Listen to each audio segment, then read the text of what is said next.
Hello, you are listening to the Divorce University online podcast with your hosts, Thomas and Tammy Ferreira. I'm Thomas. I'm Tammy. Faked you out, didn't I? Yeah, I don't like when you start. You're not supposed to start. I always start. I like to start sometimes. I just know, to throw but you it's a a weird curveball. competition. So this is episode 91, if you're keeping track. And today we're going to talk about preparing for child custody and family court services. Now, I'll start with a little explanation for any of you that kind of aren't sure exactly what that means. So we're in California, and we're gonna give you things that are gonna apply across the board. So if you're not in California, stick with me. But I'm just gonna give you an explanation.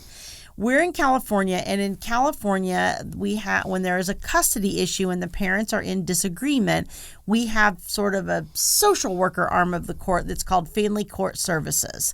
And these are usually child experts who either have an education or social work background that meet with the parties and try to help them reach agreement on what their parenting plan for the children are going to be. Now, in California, some counties are what we call recommending, and some counties are non-recommending. If you go to your court's website, you should be able to find that information. If you can't, you can always shoot me an email. We've got a spreadsheet actually of all the different counties and whether they're recommending or not. But if they aren't recommending, it's basically like a mediation, and a lot of jurisdictions do call it family court services mediation. And what happens is, you go in and you try to work it out, and if you don't, then you don't, and you go into court and the judge makes a decision. Okay, that's right. A non-recommending county. If you're in a recommending county, like we are in San Diego, which is a recommending county, Riverside is a recommending county, Orange County is not a recommending county. LA County is not a recommending county. So we're in San Diego where it is. And so there what happens is you go in, you go in together, you try to reach agreement. If you don't, then that counselor writes a report to the court that the judge then uses as their guidepost for decision making on the child custody. Now, judges tend to rely heavily on that report because this person's considered a child expert in the case, and so that person's recommendation and opinion obviously weighs very heavily in the court. Right, it's an anchor. It's like it's kind of like the spousal support guidelines. It gives you a starting point for the discussion. Right. And so if you're not in California and you're somewhere else, you may have some branch of your court that is also like this, that is specifically focused around child custody and helping parents create parenting plans. And even if you're going in front of the judge, all the things that we're going to talk about and all the insights that Thomas primarily is going to give us today are going to be really, really useful for you. So stick with us. Or private mediation too. Right. Where you have these discussions. Yeah. So then that's one of the things that gets confused, I think, for us here is our family court services. They do call it family court services mediation. So sometimes you'll say to a client, maybe you should try mediation. And they're like, oh, I already did it. And it's like, well, no, especially if you're in a recommending county, going through custody mediation at the court is totally different than using a private mediator to resolve your entire case, which is something we highly recommend. So I think that the best way to look at a child custody case is to understand the problems that are confronting your decision maker, whether it's the judge or whether it's a recommending counselor. The number one thing that they're trying to do is to protect the safety and welfare of the children. So that piece of it is kind of the gate that you have to go through. If you're an adequate parent, you probably can make it through that gate. If you're not abusing the children, or if you're not a heavy alcoholic kind of drinker, or there's no neglect, or if there's no domestic violence, then you're one of the majority of the people that really, the kids aren't in any danger in your care. Right. And when we use the term adequate parent, that's sort of a term that the court uses. And I know adequate for most of us is like, wow, okay, my goal isn't to be an adequate parent. My goal is to be an outstanding parent, But it's sort of what the court terms. And we all fall short of that. Yeah, we always do. But it's the adequate parent is sort of the court term for, you're fine. You're not a danger to your kid. There's no red flags. There's no big concerns. You're adequate. So being adequate is sort of meeting the minimum standards of care. Yeah, the children are safe to be left in your care. Right. Essentially. Right. So beyond that, the court wants to promote a peaceful resolution of your co-parenting issues, get you on a schedule. Right. They're going to want to identify any obstacles to you cooperating, like conflict. They are going to try to solve a set of problems. The problems being, what's the schedule going to be? How do we coordinate that schedule with the parties' work schedules? How do we make sure that the kids have an opportunity to have contact, frequent and continuing contact with each parent? And how do we it's bad enough that the kids are going through their parents breaking up. How do we promote stability and continuity in other areas of their life? Right. And coordinate the transitions from home to home. Yeah. So essentially, if you're in a reporting jurisdiction like we are, the court is going to write a report, and it gives the court kind of a tentative. The expert's going to write a report, the counselor. Right. So normally our judges have read the report before the hearing, and they've decided either that they're going to rely on the report or they're going to modify the report. Right. And so when you get to court, the question that the judge will inevitably ask the parties is, do you want me to adopt the report or do you want some kind of change? Right. And what happens is you don't go to family court services unless one of the parties files a request for order on custody.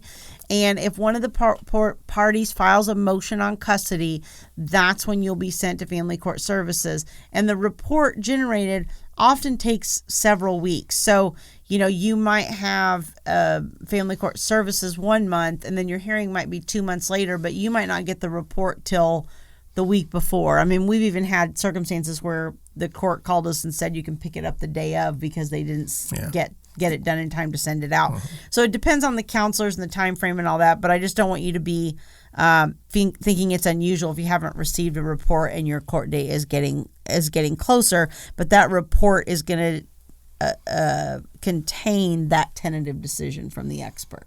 Right.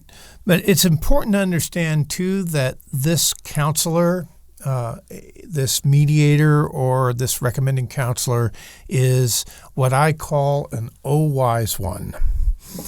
O-wise ones are people in the system that act as experts or are decision makers in your case. Right. And they are to be approached with a certain amount of deference, a certain amount of respect, and a certain amount of civility. I mean, if you act out in front of these people, you're not going to get a good result. Right. These people include your judge. Right. They include your recommending counselor or your child custody mediator. They include experts like custody evaluators and psychological evaluators and the like. I like to tell people the old wise ones are the ones you need to suck up to. Right. Without being obsequious, obviously, but you need to be respectful that they're the decision maker, and to the extent that you upset them, that's going to affect the decision you get. Right. And obsequious means obvious for anybody. Yeah, it means obviously sucking up to. Yeah, yeah. So you want to suck up, but not so much that it's obvious that you're sucking up. Well, we all know people who are obsequious. Yeah. It's kind of like, elect me. I'm. Because I understand you. I'll fight for you, and I think you're terrific, and all this stuff. And It's like, can I tell my story? Yeah. So okay. So I mean, we're kind of derailing a little bit, right? But since Thomas chose to use the word obsequious, I feel like I need to give you an example. Okay. This will be a new vocabulary word. You'll be walking around calling everything obsequious now. But Thomas and I were buying a car a couple of years ago, and we went into one particular place where a very young lady was helping us with a car that, frankly, I was pretty set on buying that make and model. And my experience with her just so left a bad taste in my mouth that I didn't end up buying the car. We bought a totally different model. But, we would go and it would be like, oh, you look fantastic. That shirt is fantastic. And, you just, you look beautiful. And wow, then, look at that rock, she said. Remember about your ring? Yeah. Your wedding ring? Yeah. I was getting ready to, you just took my wind. Sorry. Or she would, and then she'd say to Thomas, wow, your shoes are really cool. I like that. And it was just like, it was thing after thing after thing after that. That's how the whole process with her went, was she was constantly complimenting or doing something or, just being kind of overly complimentary. And then we're on the test drive and I'm driving the car, and then all of a sudden she goes, wow, look at that rock. And she was referring to my wedding ring, which I thought was really a little bit disrespectful. But it's kind of like, what do you say? My husband loves me more than yours does. I mean, I don't know, what am I, a ring is a ring. I mean, I'm not really a superficial kind of person, and she's not a material girl. I'm really not. And so, not that I don't appreciate nice things and lovely gifts and all that, but I'm really not. I mean, the thing that's important to me is we have a good marriage and a good relationship, and that's far more valuable to me than how much the ring costs or the wedding dress or the wedding or anything else. So this person just continually was complimenting and being so obsequious that I just was like, I need to get away from this person. I can't, it's just so fake, and I can't, and we didn't buy the car. That's true. And that's a good way to look at this process is, when you're addressing the court or addressing this person, you want to be respectful. You want to say your honor and that kind of thing, but not so that it makes you sick to your stomach. Right. Because then it's obvious what's going on. So treat this person as an wise one, and remember that they're trying to promote a peaceful resolution. Identify your obstacles to cooperation, solve problems, identify solutions, and provide the court with a starting point to have a discussion about what the visitation and custody schedule should be. Right. And, this wise one, as Thomas said, is an important decision maker in your case if you're in a recommending jurisdiction in California, or if you're in a court system where that person writes a recommendation to the court. And that's important, and it's important to keep in mind. But you have to remember, too, that these people do this all day, every day. Right. And frankly, they can give you ideas and insights and potential ways of solving your problems and your conflict that are really going to help you co-parent better and have a better, more peaceful relationship. I mean, it's kind of like when we say we've seen this movie hundreds of times, so have they. Right. They sure have. And you start getting more creative ideas and solutions and things as you work on various cases, and you kind of figure out what works and what doesn't. Yeah, and we talked last time about a curiosity stance. That's a good way to approach these folks is, we're struggling with this issue, and I'm wondering if you could help us with some solutions. Right. Do you have any ideas? That's a wonderful way to approach the recommending counselor. Right. Because it strokes their ego a little bit, let's face it. Right. But it also gives them permission to tell them what they think, tell you what they think, and it shows that you're being solution focused. Right. I want solutions. I'm not trying to screw over my ex. I'm not trying to take his kids away from him. Right. I'm trying to I'm here to solve problems. Because that's really what they want. They want to know, how are we going to solve problems? And they want you to not be going after your pound of flesh or what makes you feel good or attacking the other parent. I mean, inevitably, if you go in and you're attacking the other parent, you don't get a good result.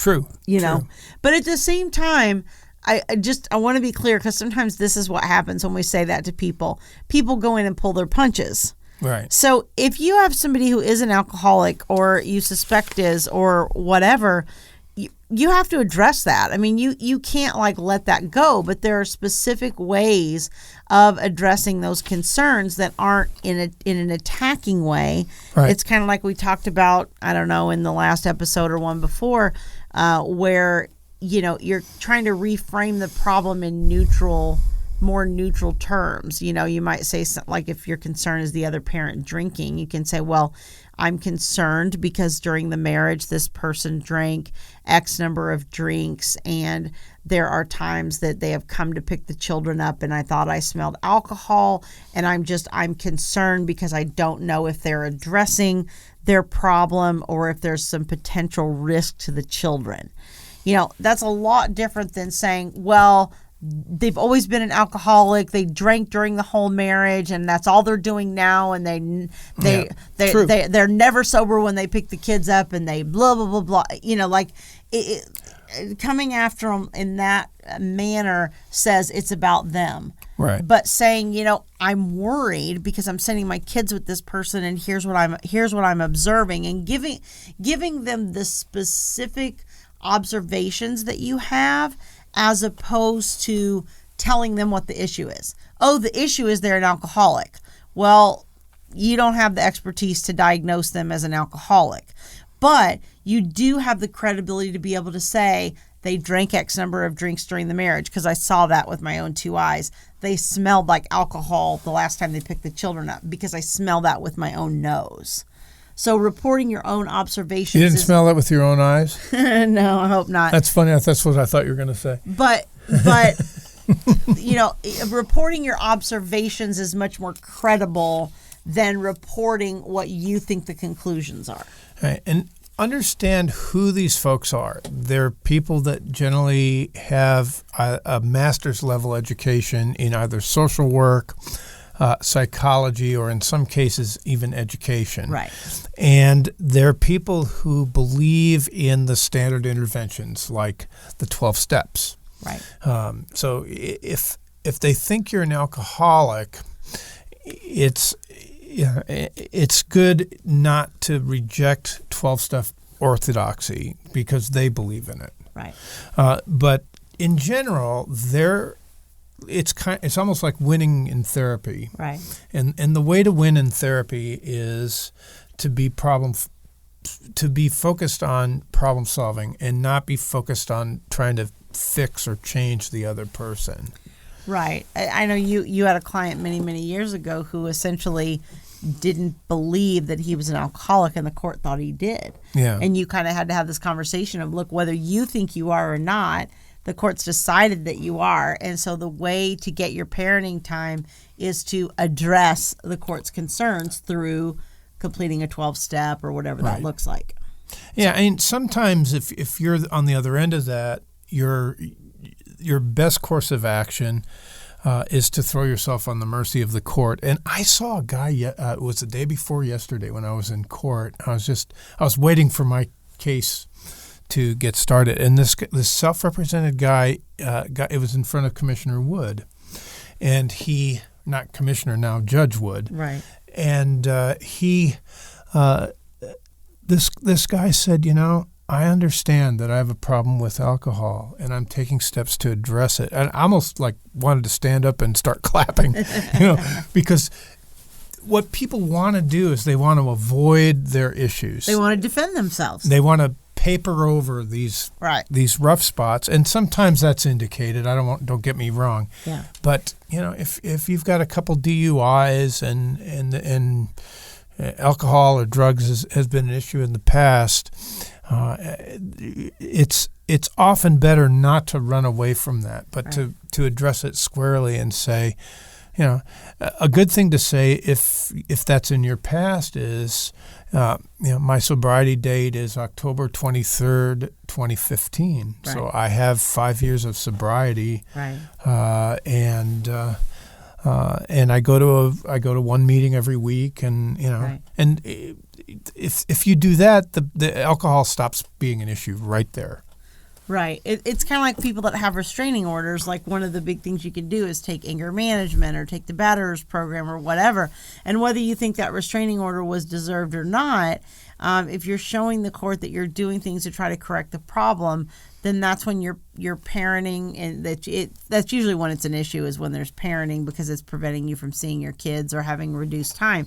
And the parenting things will fall back into place, and we'll get back to a kind of a more normal equilibrium. But sometimes in those restraining orders, you start out with, we've had people that started out with as little as 2 hours of supervised time a week. And there is a way to increase that and get back to a normal, even 50-50 schedule if you take responsibility and you take the right steps. Yeah, we've seen that happen over and over again.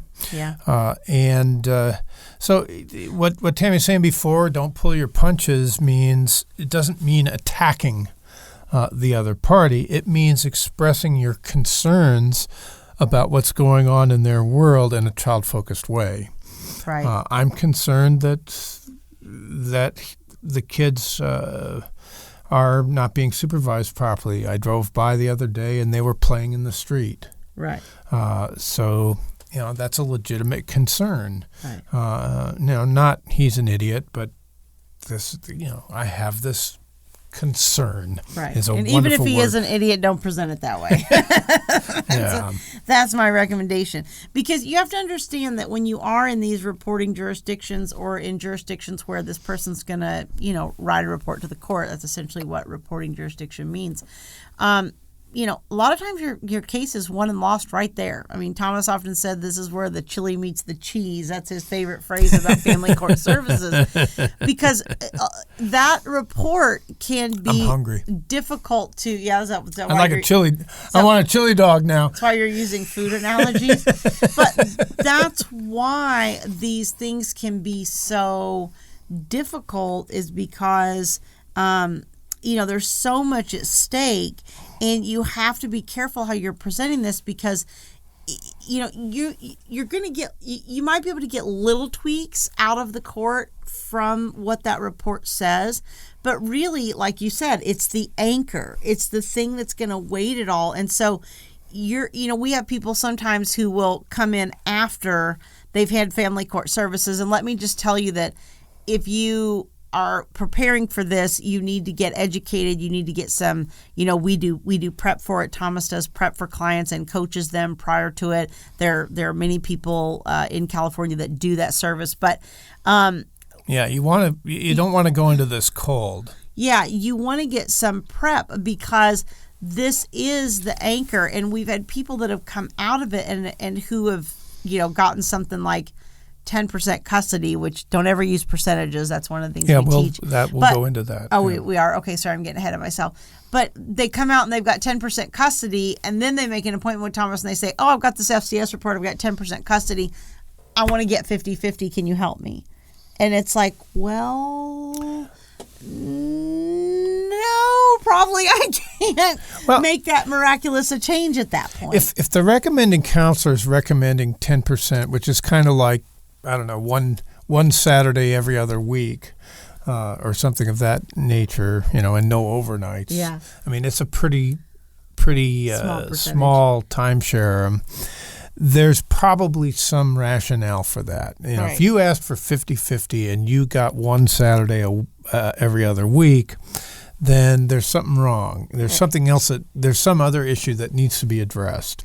Right. And it's best to address that at the level of the family court services. So if you want 50-50 custody, don't go in and say, I want 50-50 custody. Right. Say, these children are school-age children, so I propose a 2-2-3 schedule, which means 2 days with mom, 2 days with dad, 3 days with mom, 2 days with dad, 3 days with 2 days with mom, 3 days with dad. So it's a 50-50, but you're not saying 50-50. You're proposing a specific schedule, and you then present your child-focused reasons. Right. Well, I know the kids are attached to mom, and it'll be good to have more frequent transitions. Right. At the same time, it's important for them to have parenting in both worlds, so that each parent can. So that I aspire to really step up to the plate and help with education and read stories and all this, and so it's important for them to have time with dad to do that. That's not just visiting. It's solid parenting time, and those arguments will resonate with most of these people. And don't say because it's fair. Oh, my goodness, if I had a dime for every dad that says because it's fair. Don't ever tell the mediator that. They don't care what's fair. They don't care about you.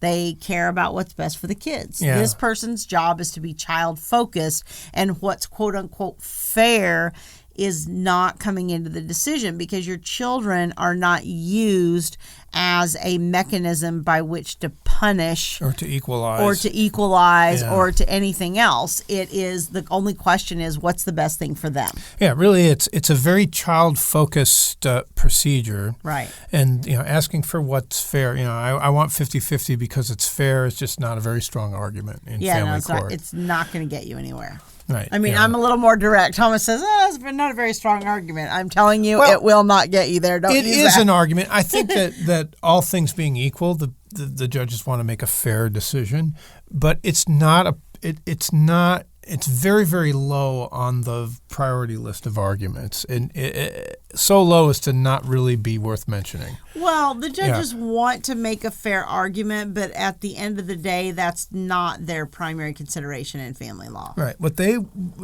I would say the number one thing that they want to see is that the parents not have conflict in front of the children. I think that's number one. And then after that, there are the concerns that are in the statute, like frequent and continuing contact. I've gone to many seminars with the judges and the family law community in North San Diego County, and everybody that comes in and lectures us, and they're a social scientist of some kind, will tell us about studies that show that when children have access to both parents, they do better on just about every measure of developmental goodness or excellence. They just do better. Yeah. They adjust better to the parenting plan, and they do better in school, and they have less likelihood of delinquency, the whole thing. Right. Right. And, so being child-focused is huge. And, Thomas mentioned earlier, I mean, you really want to have a problem-solving attitude in this. If one parent gets off work at one time, one parent gets off at the other, maybe you say, well, we could perhaps meet halfway at this point at such and such time. Or, well, I can pick up on that evening to make it easier for mom, and then she could pick up on this day when she has more time and flexibility. And just be ready with alternative options that would solve the problem for everybody. And don't be the type of parent that digs in your heels and says, well, I don't get off work till 6, so I can't do anything any different, and I can't meet before blah, blah, blah, blah. Start thinking, maybe grandma could pick up, maybe, whatever, just start thinking outside the box and trying to be a problem solver around these issues. Maybe your teenage son could get his driver's license. Like that. What is with teenagers not wanting their license? Yeah, isn't that particularly weird? Boys. I find it's particularly boys. And I don't know what's up with that. It's so weird. But anyway. Yeah, I mean, all I wanted to do when I was a teenage boy was get my driver's license. Oh, I was never a teenage boy, but I was a teenage girl, and that's all I wanted to do was get my driver's license too. Because it's freedom. Yeah. Right? And we have one kid right now that's going, It's kind of weird. But anyway. Yeah. The other thing I think that you really want to do is you want to really emphasize that you're going to cooperate with the other parent, that you have the ability to cooperate. You'll find a way to cooperate, or whatever, and be that through, I have a story. And be that through, you don't want to emphasize, oh, well, we just can't get along and we can't do this and we can't do that.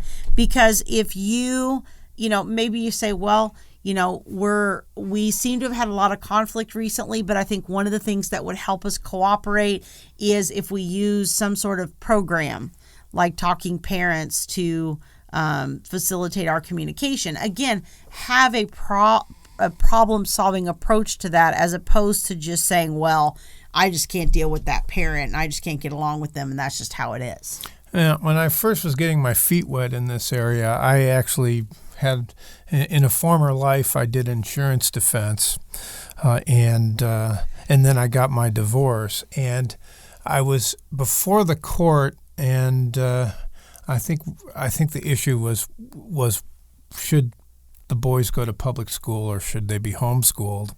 And my position was that they should go to a regular school. And it was family court services. It wasn't the court, but yeah. I know. Oh, I'm sorry. You said before the court, and so if I was a lay person, I would think that meant you were standing in front of the judge. But you were in family court services, actually going through this. Yeah. So, our procedure, the case was set for family court services recommending counselor. Right. And when the counselor asked me the reason why I wanted him to go to school, one of the things I cited was the conflict that we had, which was at that point pretty fresh and fairly difficult. And I told the counselor that I couldn't cooperate with her, which in retrospect was a big mistake. Yeah, the report had this language, and I can quote it almost directly. The mother seems more child-focused than the father. Right. Which is funny because there's nobody in the world that's more child-focused than I am. It just, I love kids, and that's very true. And I tend to be focused on their interests, and to a fault maybe. Right. But she got the better of that, and the lesson I learned is when you go before them, the communication between co-parents is a problem that they want you to solve. That They don't want you to come in and say, I give up. Right. They want you to say, there are extreme situations, like violence and that where you could make that statement. But as a general rule, you want to be coming forward with some solutions as to how to make the cooperation happen. Right. Now, of course, that doesn't mean that you have to have identical house rules and all this stuff. But to the extent possible, you need to cooperate, and you can do so with very effectively with the co-parenting platforms that you mentioned earlier. Right.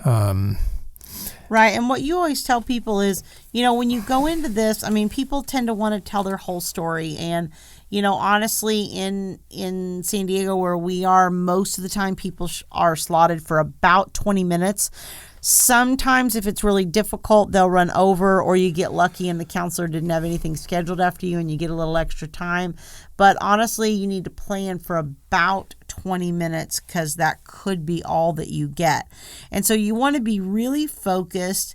And Thomas always says, have a theme and have at most 3 key points that you want to make to the counselor. Yeah, child-focused points. Yeah. Right. So can you talk us through that a little bit? Yeah. What do you mean by be prepared with a theme? I think that would be a little bit confusing for me if I didn't. Yeah.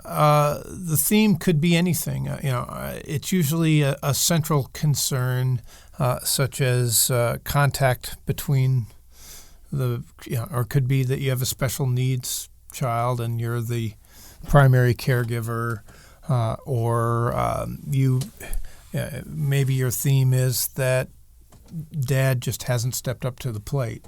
He's asking for 50-50, but he has just not in the past shown that he's willing to come anywhere near that. Right. And those are themes that will resonate with family court services. And the way to put it is, look, I support the kid's relationship with Dad, and I insist in our home that he be respected, that he not be badmouthed, and I know that it's important for them to have a relationship with their dad. My concern is that in the past I have traditionally provided most of the care for the kids, and he's mostly been focused on his career and work, and that's okay. But he really he really hasn't established a relationship with the kids that would justify a 50-50 arrangement. And that's a good argument. Right. Right. Well, and what most people tend to do is they get, snarky, or they get nasty about it, and they're like, well, they're never around. They always work. They work 80 hours a week. They've never been present for anything. I've done all the parent-teacher conferences. I've done all the school events. I always do the homework. That comes across as a totally different presentation than what you just said. And It conveys the same message, except for that message is laced with, I hate the other parent. Right. Yeah. If the other parent in your FCS meeting is being snarky and vindictive, you're winning. Yes. As long as you're not being snarky. I was going to say, as long as you don't engage and fire back at them. Right. One of the things that they usually tell you is keep your comments focused on the mediator or the recommending counselor, whatever it is. Same thing when you're in court in front of the judge. You don't speak to each other. You address all things through the judge.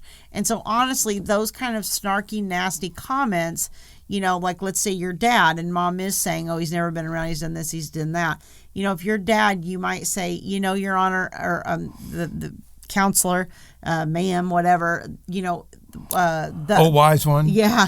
That has historically been true, that the division of labor during our marriage was that mom handled the parenting and that I handled work. But, since the divorce, I have realized how important it is that I be more involved with the children. And so I've spoken to my work and I've rearranged my schedule to where I'll be able to pick them up from school at least 2 days a week. Right. And that way I'll be able to have those 2 days plus my every other weekend and be able to really fully participate. I got an apartment right across the street from their school and 2 miles from mom's house. Yeah, and I'll be able to fully participate in all their school activities as well as, their weekend extracurricular activities. And that's a way better argument than coming back with something like, well, the reason I'm never there is because she won't let me. She keeps me from seeing the kids, and she does this and she does that. And again, you're going to get a lot further if you can be kind of that voice of calm and reason. And if the other person's going off the deep end, well, that's all going in your favor then. That's true. You have to kind of decline the invitation to have conflict, right? Because they are going to say things that you interpret as lies, right? I'm not going to say they will lie, right? But you're going to think, wow, she's lying, right? Or he's lying. And when that happens, if you overreact and get defensive, you're not going to win. Right. And I mean, every single case, the other person thinks the other spouse is lying. I mean, that was true of me and you. It's been true of every single person we've ever worked with. No, my ex actually was lying.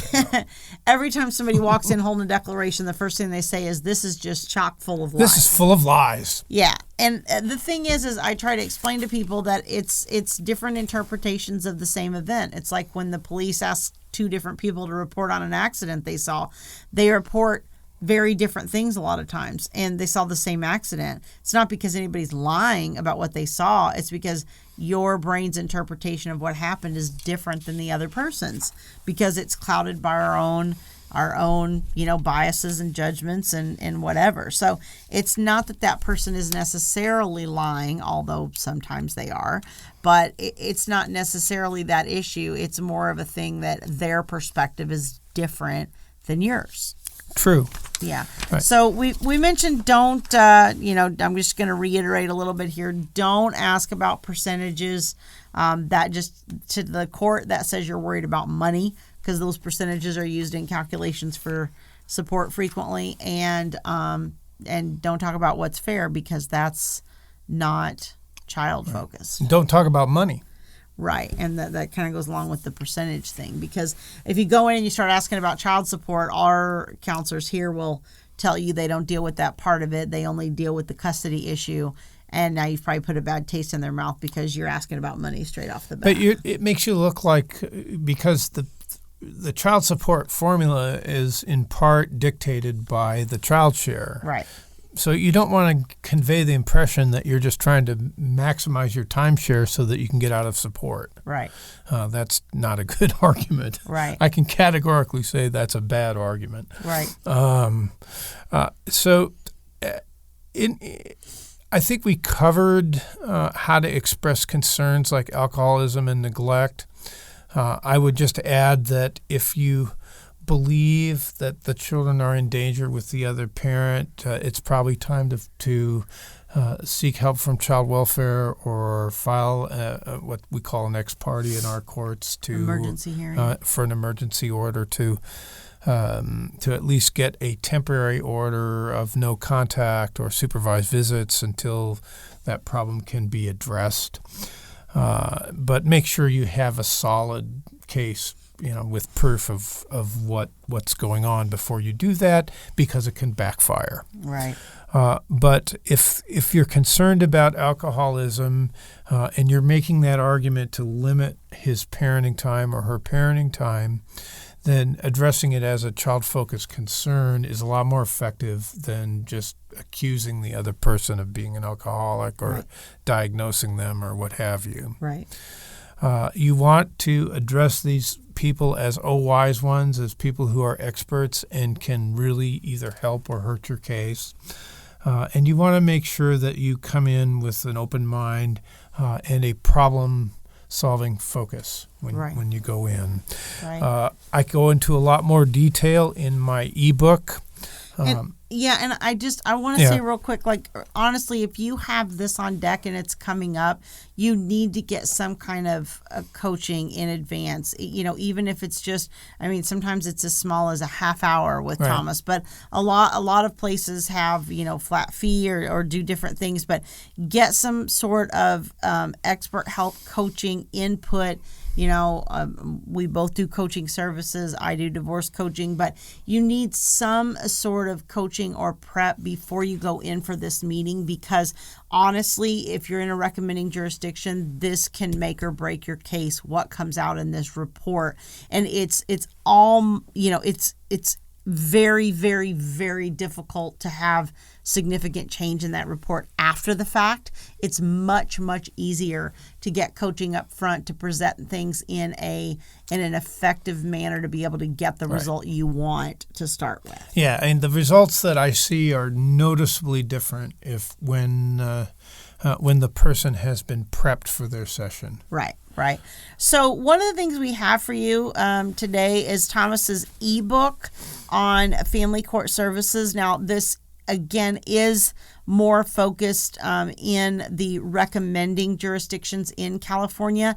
The examples and the theories in it are going to be the same no matter who you're dealing with on custody, but this is focused specifically around that process. And at the end of it, Thomas gives a lot of the common parenting plans that we see for different ages and talks about age-appropriate schedules. And so it could give you some specific schedules that you can take into family court services with you to present as, alternatives or options for what the schedule should be. Right. Now, normally this is something we sell, but since you're here on the podcast and you've stuck with us all the way to the end of this to hear about it, I'm going to give you a free link where you can access it. If you go to divorceuniversityonline.com/episode 91, we will put the link in the show notes so that you can access it. So go out and download that, because I think it would be a great help. And if you decide you want some coaching services, there's a link on there where you can email me and we can get that set up. So thanks so much for joining us. Did you have anything else to add? No, that was good. Okay. That was exactly what I thought you were going to say. Okay, I'm just making sure I didn't leave you hanging with anything. So as always, we appreciate you joining us. Please rate and review us. Please subscribe wherever you're listening to us, iTunes, Google Play, Stitcher, Spotify, whatever it is. It helps us, get higher ranked and helps more people find us, people that really need help with these types of issues. So we really appreciate that rate and review, and we will see you next week. We'll see you next week. Thank you for listening to the Divorce University online podcast with your hosts, Thomas and Tammy Ferreira. For more information, visit www.divorceuniversityonline.com.